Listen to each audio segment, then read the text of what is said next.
নমস্কার সুপ্রিয় দর্শক, বেঙ্গলি গার্ডেনার চ্যানেলে আপনাদের জানাই স্বাগতম। অপরাজিতা গাছে কি পদ্ধতির মাধ্যমে প্রচুর পরিমাণে ফুল আনবেন এবং কি গুরুত্বপূর্ণ ব্যবস্থাপনা নিলে আপনাদের গাছে প্রচুর ফুল আসবে, তার পাশাপাশি কি সার দেব এখন যাতে গরমে প্রচুর পরিমাণে গাছে ফুল আসে, তার জন্য কিছু পদ্ধতি আমাদের মাথায় রাখতে হবে। এই গুরুত্বপূর্ণ বিষয়গুলো কিন্তু একদমই ভুল করলে চলবে না।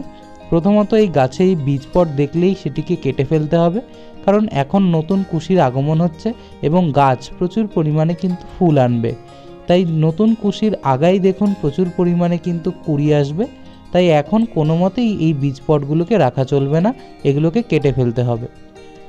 এর পাশাপাশি গাছটিকে সম্পূর্ণ সূর্যালোকে রাখা চলবে না, কারণ এই গাছ সম্পূর্ণ কড়া রোদে রাখলে গাছের পাতা ঝিমিয়ে পড়ে, অনেক সময় কুড়ি শুকিয়ে ঝরে যায়। তাই গাছটিকে একটু সেমি শেডে রাখবেন, অথবা যাতে একবেলা খুব ভালোভাবে গাছটি রোদ পায় সেরকম স্থানে রাখতে হবে। গাছে জল পর্যাপ্ত পরিমাণে দিতে হবে। গাছের খুব যদি বেশি জল হয়ে যায় তাহলেও যেরকম গাছ ঝিমিয়ে পড়ে, তার পাশাপাশি যদি জল একদমই কম থাকে তাহলেও কিন্তু এরকমভাবে গাছ ঝিমিয়ে পড়বে এবং কুড়িগুলো অনেক সময় ঝরে গিয়ে থাকে। যাদের গাছ একই টবে রয়েছে, অর্থাৎ একই টবে অনেক দিন যাবৎ রয়েছে এবং গাছের ভালো বয়সও হয়েছে, তাই সেই গাছগুলোকে কিন্তু অবশ্যই রিপোর্ট করতে হবে। এবং যাদের গাছ এখন সবে মাত্র 1 বছর হয়েছে, যারা রিপোর্ট করতে চাইছেন না, তারা উপর থেকে এরকম মাটি খুশে নিয়ে মাটিগুলোকে তুলে নেবেন। এখানে সারযুক্ত মাটি আপনারা গাছে প্রয়োগ করবেন। যারা এই মাটিটা তুলে নেবেন তারা কি এখন তরল সার ব্যবহার করবেন সেটা আপনাদের আগে দেখিনি। এখন আপনারা গাছে এই সারযুক্ত মাটিটি আপনাদের আমি পরে দেখাচ্ছি। এখানে আপনারা কলার খোসা ভিজানো জল প্রয়োগ করবেন। 6 থেকে 7টি কলার খোসা 1 লিটার জলে ভিজিয়ে রেখে এটি সপ্তাহে একবার করে আপনারা প্রয়োগ করতে পারবেন।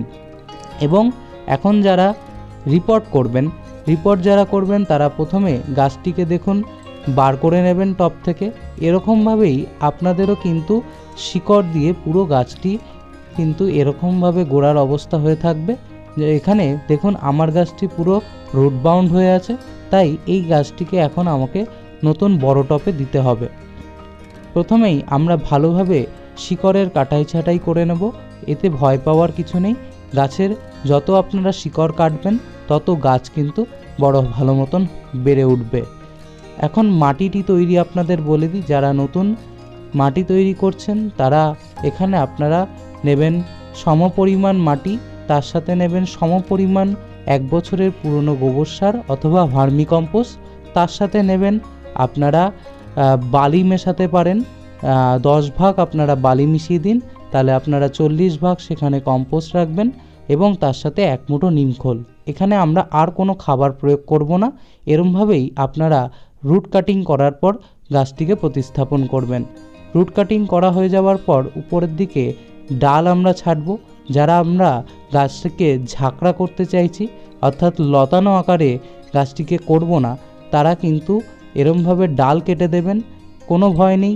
এই গাছটি প্রতিস্থাপন করার পর কয়েকদিনের মাথায় আমাদের কিন্তু প্রচুর পরিমাণে ডাল বেরিয়ে উঠবে এবং আমরা যে এই ডাল ছেটে দিচ্ছি এর ফলে আমাদের গাছটি ঝাঁকড়া হয়ে উঠবে এবং যত গাছের ডালপালা বাড়বে তত প্রচুর পরিমাণে কিন্তু আমরা গাছে ফুল পাবো। যারা রিপোর্ট করবেন না তারা এই মাটিটাই গোড়ায় প্রয়োগ করবেন। গোড়ায় প্রয়োগ করার পর থেকেই আপনারা কিন্তু সেই তরল সারটিও গাছে ব্যবহার করবেন। যে প্রথমে যেই বলেছিলাম বীজ পটগুলো কেটে নিয়েছি, সেই বীজ পটগুলো আপনারা গাছে শুকিয়ে অথবা গাছে শুকনো অবস্থায় তখন অথবা রোদে ভালো মতন শুকিয়ে নিয়ে বীজগুলোকে তারপর এই বীজ থেকে কিন্তু সহজেই চারা করে নিতে পারেন। তার জন্য প্রথমে আমরা বীজগুলোকে বার করে নেব এবং সম্পূর্ণ মাটি আর কোকোপিট মেশানো 50% মাটি এবং 50% কোকোপিটে আমরা বীজগুলো পুঁতে দেব। তাতেই কিন্তু আমরা সহজে চারা পেয়ে যাব। 7 দিনের মাথায় দেখুন এরকম সুন্দরভাবে কিন্তু আপনাদেরও চারা বেরিয়ে উঠবে। ভিডিওটি ভালো লাগলে লাইক, শেয়ার এবং কমেন্ট করতে ভুলবেন না। চ্যানেলে নতুন হলে চ্যানেলটিকে অবশ্যই সাবস্ক্রাইব করবেন। ধন্যবাদ।